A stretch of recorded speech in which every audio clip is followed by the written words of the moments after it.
Rocket-powered aircraft, the game Bingo, New York City Museum of Modern Art set to open to the public, and the Wall Street crash. The year is 1929, and this Windsor White Prince was the only car offered by Windsor Motor Company, which was a subsidiary of Moon Motors, Diana, Ruxton. But before getting into all of it, I'm Jay. Welcome to What It's Like, the automotive channel that takes the time to feature cars that don't often get talked about. We feature the classics, vintage, some exotics, lots of orphan cars, and brands that aren't around anymore. We dive in deep.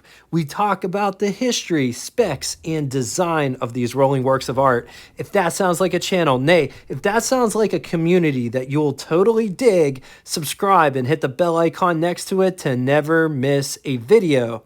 This Windsor White Prince is currently on display at Canton Classic Car Museum. If you're ever out in Canton with nothing to do, be sure to check this place out. They have cars that you only read about, Packards. They have a couple Cadillac V16s. They even have a 1904 St. Louis. Speaking of St. Louis, next week, Greenfield Village up in Detroit is having an old car show. Pre-1932 cars, September 9th and 10th. I will be up there Saturday, September 9th. If you're going to be there, the museum is taking their 1904 St. Louis, and they're going to drive it up there. It's going to be epic. I hope to see you there. Before getting into Windsor, let's talk about the parent company, Moon Motors. Founded as the Moon Motor Car Company in 1905 by Joseph W. Moon. In the early days, Moon was a luxury brand, and it had a 4-cylinder overhead cam 4-speed transmission with an aluminum body. In the teens, they were in the mid-price field. Founder James Moon died in 1919 and was succeeded by his son-in-law. In 1925, Moon expanded with the introduction of Diana Motors. Diana was a car that was marketed to women, billed as the easiest car to steer. Diana Motors was active from 1925 to 1928. In 1925, Moon could not keep up with demand. By 1928, that was a totally different story. They couldn't sell cars. So they, for whatever reason, they thought if they just made a new brand, they could sell cars underneath that make. So they decided to launch Windsor. Windsor was to be the saving grace for the Moon Company because Moon wasn't selling cars. They didn't want to give up on the auto industry just yet and would be the last Moon product. Windsor was only built for 2 years, 1929 and 1930.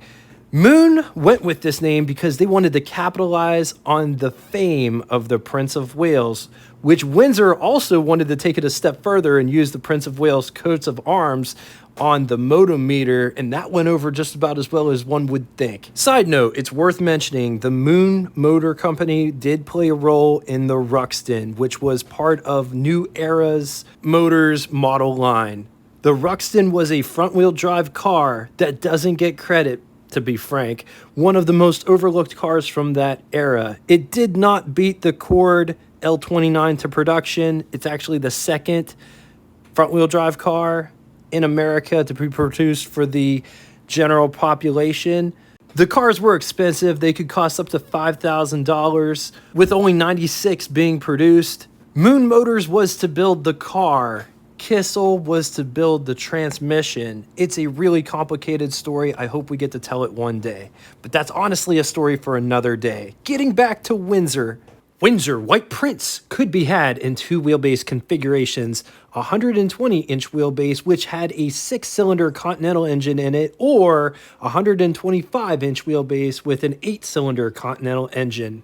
Was offered in 3 body styles. You had the 4-door sedan, 2-door coupe, and 2-door roadster. Let's talk specs. Riding a wheelbase of 120 inches, it weighs 3,400 pounds. Price, $2,695, which is equivalent to you spending $48,177.62 in the year 2023. Total Windsor White Prince production for the 2 years was approximately 1,300 units, of which 10 are known to survive. And I wonder, like, with those numbers, I wonder, is that how many have been registered?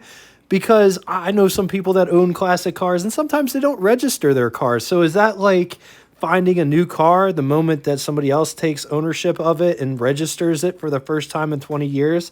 I'm curious in the comment section below. Moving on to engine, only one engine on offer, 215 cubic inch displacement, Continental Flathead 6. I've narrowed it down to this is the 11E, which was built from 1928 to 1930. Could be found in Moon Products, Windsor, Jordan, and Peerless. It made 66 horsepower, 3,150 RPM, 110 pound-feet of torque at 1,800 RPM with a bore of 3.375 inches and a stroke of 4 inches. Some options and features worth talking about. You could get either a 3-speed or 4-speed transmission.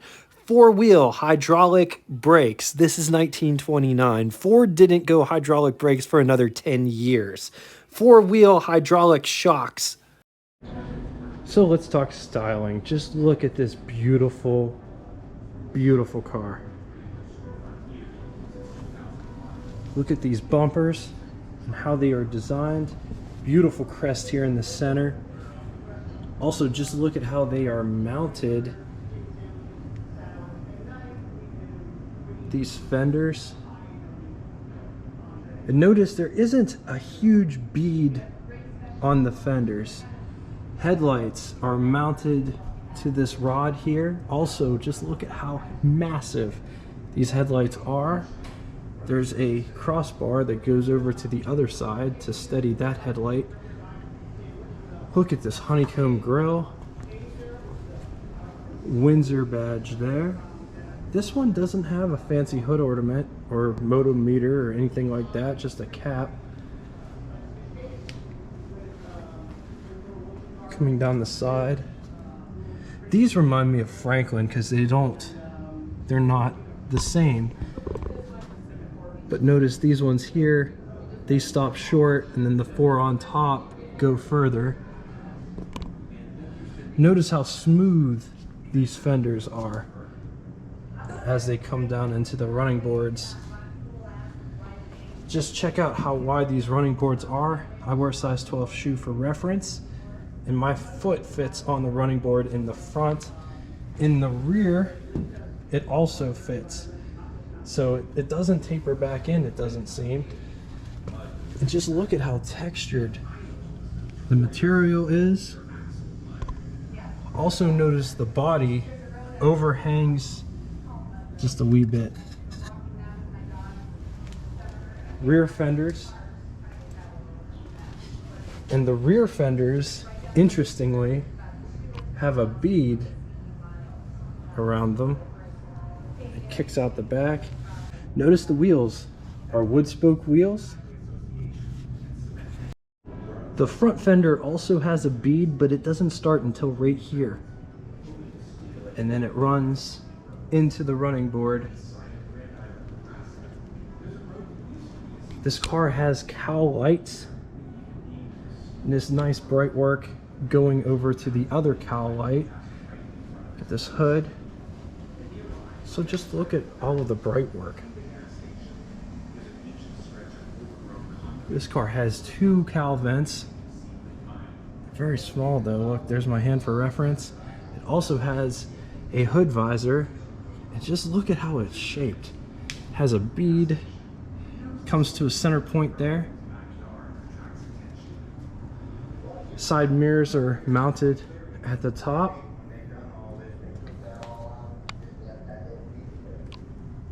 This one has a lock on the passenger side. Look at how these door handles are designed. They look very Packard-like. Like, here's a Packard over here. These ones are painted black.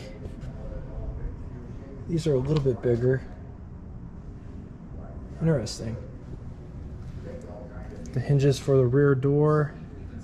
I absolutely love the two-tone paint job on this car with the pinstriping. This car does have drip rails that run the length of the car.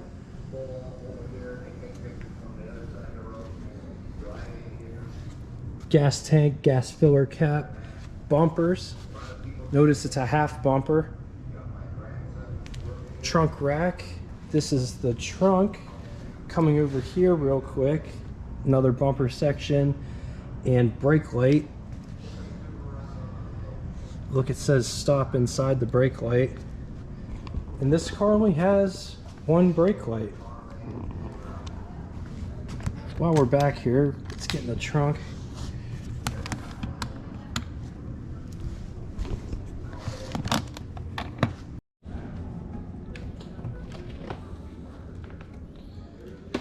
So it's a great place to put chairs if you buy this car to take it to car shows. And fire extinguisher is always a good thing to have in a classic car. This one has side mount on the driver's side. Look at how it is attached. Notice it is just the tire, it isn't the wheel. Imagine if you had to change this on the side of the road. Imagine how hard that would be. Look at how it connects to the car. Also cowl light on the driver's side. The windshield does crank out. It's currently in the crank out position. There is a side mirror on the driver's side as well. So just look at this door. It's all framed out. It opens up 90 degrees to allow access into the car.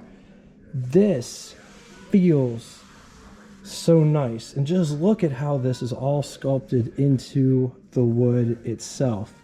Nice crest there. I absolutely love the wood as well as the handle. Look at how ornate everything is. This is the window crank for the big window. Operates like this. It was legitly like 4 cranks to the top, maybe about 3.5. Here is what the interior looks like. Going down inside the pedal box down here, clutch, brake, gas pedal. Notice the steering wheel shaft goes in between the clutch and the brake pedal. Up there, that looks like the starter, handbrake, and gear shift lever. Before getting inside, I want to show you how far you actually have to go to get inside here. Also, how far the seat is in relationship to the wall. It's really close. Here's my foot for reference. Here is what over the hood view looks like. Here is what first person over the hood looks like. Here's what the pedal situation would look like, because these pedals come out of the floor and they're not suspended. So a lot of times, like, you're driving it like this. Underneath the steering wheel, there's plenty of room. On to the button switches and knobs, starting on the steering wheel. Headlights, hand throttle, horn, key, gasoline gauge, amp meter, speedometer with odometer and tripometer, oil pressure, coolant temperature, spark advance, choke, clock. Up above, there isn't any sun visors on either side, but there is a nice rear view mirror here in the center. On to glove box test. Here's our test subject. Here's my hand for reference. There isn't a glove box in this car. Let's talk about the seat profile. It is rather interesting. It dips down in the back here. It also pushes out and then it comes back. It's interesting, to say the least, but the material is so soft. I don't know what it is. It almost feels like a blanket type of material. Nice and soft. But just notice the two-toneness on the dashboard itself, or cowl. I love the pinstriping. Here's a better look at the door. It's just so ornate. The same material that the door panels and the seats are made out of also trims the top. The headliner is also very soft. Here's what the rear door looks like. Notice it doesn't have an armrest on the door panel itself. Instead, the armrest is connected to the chair itself. Door handle to get out, window crank for the big window, and it operates like this, and it doesn't go all the way down, but it goes about 2/3 of the way down. Also notice this thing has a funky looking track system that the door rides on. So not only does it have hinges, it also has this mechanism in the door to help it open and close, which is super interesting. The front door doesn't have that.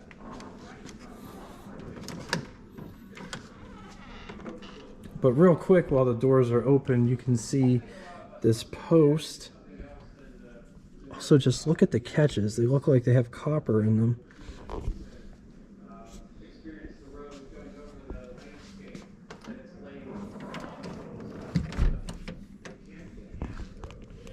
So just check out how the wheel cutout is. Take a gander inside here at the rear interior space. There is a footrest here, totally adjustable. There is not a robe rail though, which is very interesting that there isn't. Also notice this rakes up back here, maybe to give this more stadium seating feel.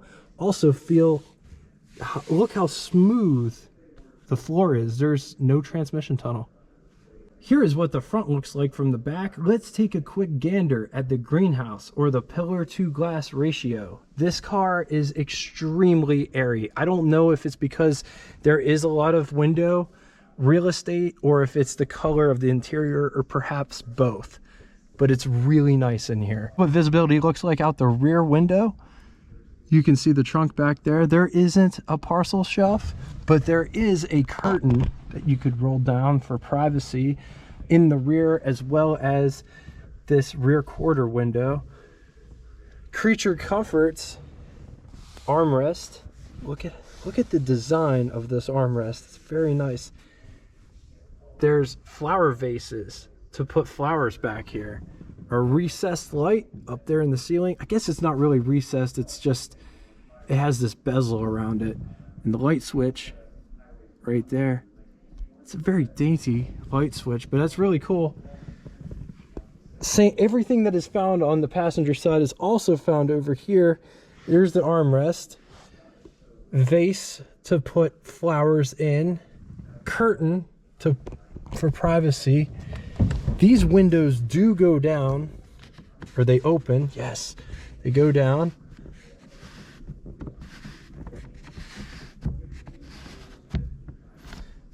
And that's all the further they go down, so they go about halfway down.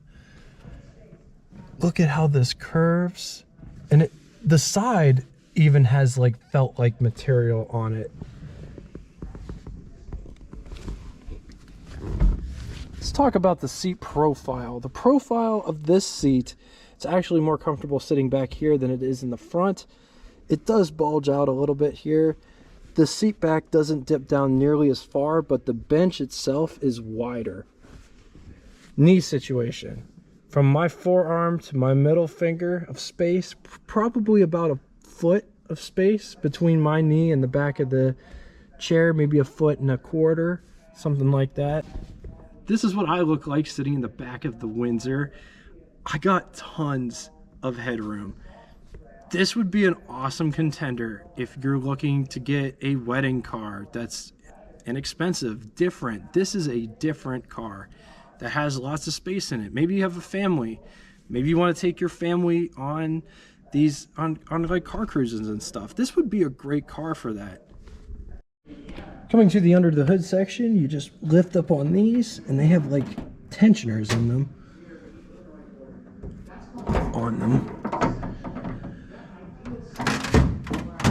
And the hood is extremely light.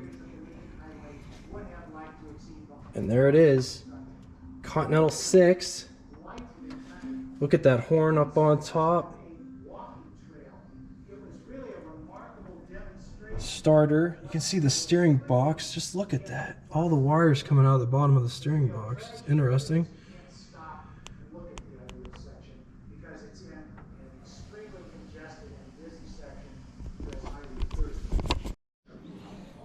Coming to the other side.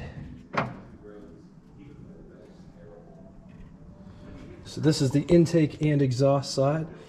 And just look, even though this is not like a high-end model car, it still has those wires in that tube to make everything look nice and tidy. It's got an updraft carburetor, generators down there by it. And it looks like the generator is chain driven. On the positive side, these are different. And when I was there with the car, I kept making comments. This is very Packard, like the body design, the gauges, the door pulls. The interior has a power plush feel, and I'm not entirely sure what the material was. It felt like a velvet or a velour. According to the ads, it was either mohair or broadcloth, but it didn't feel like those. And it's quite possible that the material was changed because this car has been through a ground up restoration. Against it, finding people that know these cars inside and out is really, really hard to find. But I will say, you have a friend in the AACA library. If you need information for any old car that you just can't find information for, look in the AACA library. Top tip there. All right, now it's time for Would You Rather. 2 scenarios today. In the first scenario, would you rather have 1928 Diana or 1929 Windsor White Prince or 1929 Jordan? I'm going to leave this here for a minute. If you need more time, feel free, pause the video. Moving on to the second scenario, 1926 Diana or 1929 Windsor White Prince or 1926 Chandler. I'm going to leave this here for a minute. If you need more time, feel free, pause the video. Now it's time for Name That Tune. First person to get both the name of the band and the song title correctly in the comment section will have their comment pinned to the top of it. Thank you all so much for coming out and watching this. If you'd like to get in touch with me, shoot me a comment in the comment section below or check out our Facebook group I call The After Party. It gives you an opportunity to share your rides, stories, and experiences. I wish YouTube would let us share pictures on here. It would definitely be a whole lot better, I would think. That's the whole reason the Facebook group exists, is so that you guys can share stories, experiences. I have no problem with you sharing anything car related on there. If you don't have Facebook and would still like to reach me, send me an email at whatitslike@yahoo.com. All of it will be linked in the description below. Just know I appreciate everything from you guys. I really do. And until next time, toodaloo!